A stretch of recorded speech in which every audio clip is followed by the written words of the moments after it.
नाज़रीन, नवाबशाह जे इलाइक़े फ़ौजी कॉलोनी जी रहवासी औरतुनि बेनज़ीर इनकम सपोर्ट प्रोग्राम अमले जी नाइंसाफ़िन ख़िलाफ़ नवाबशाह प्रेस क्लब ॿाहिरां एहतजाजी मुज़ाहिरो करे बेनज़ीर इनकम सपोर्ट प्रोग्राम अमले ख़िलाफ़ शिकायतुनि जा अंबार लगाए छॾिया। उन हवाले सां नवाबशाह मां पेश आहे SS न्यूज़ जे रिपोर्टर तालिब हुसैन रिंद जी हीअ रिपोर्ट। जी नवाबशाह प्रेस क्लब ॿाहिरां फ़ौजी कॉलोनी जेके औरतूं आहिनि उहे सरापा एहतजाज उन्हनि जो चवणु आहे त जेके इनकम सपोर्ट जी जेका सर्वे करनि था उहो कचे पने ते लिखी ॾियनि था।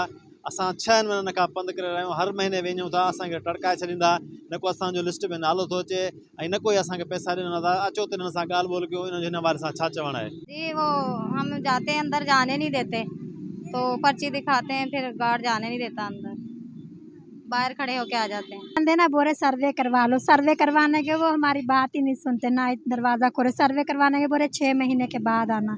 ये 3, 4, 5, 6 महीने हो गए, बारिशें शुरू हुई थी जब से जा रहे। मसा सरकार नहीं बनता, अपने कुछ भी पैसे कितने तक के खंदे से आए वो करो ना, कार्ड बना के दें सानू।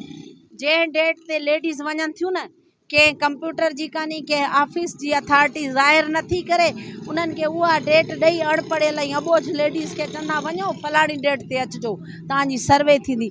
सर्वे जहिड़ी पहिरें नमूने साल खनि अॻु में थी आहे, 6 महीना अॻु में थींदी आहे, त सर्वे टीम घर घर वेंदी आहे।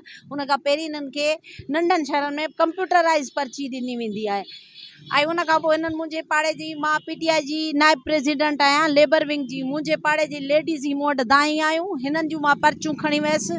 जेके हिननि जा गार्ड आया सिपाही, उन्हनि खे असां इहो चयो था फ़ोन कराए आया आहियूं, मां प्रेसिडेंट आहियां पार्टीअ जी नाइब प्रेसिडेंट, तव्हां सिर्फ़ु पंहिंजे ऑफिसर खे चयो असांखे हिकिड़ो मिंट ॾियनि, रश आहे, लेडीज़ मूंसां नथियूं आहिनि। उन्हनि चयो न मां हींअर टाइम ख़तमु आहे, अंदरि अचणु अलाउ न आहे।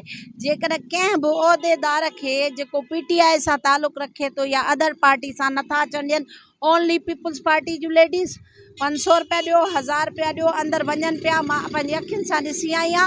ऐं जेके पैसा नथा ॾियनि या जिन जे लाइ टेलीफोन या सिफ़ारिश नथी थिए न, उन्हनि खे नथो अचे।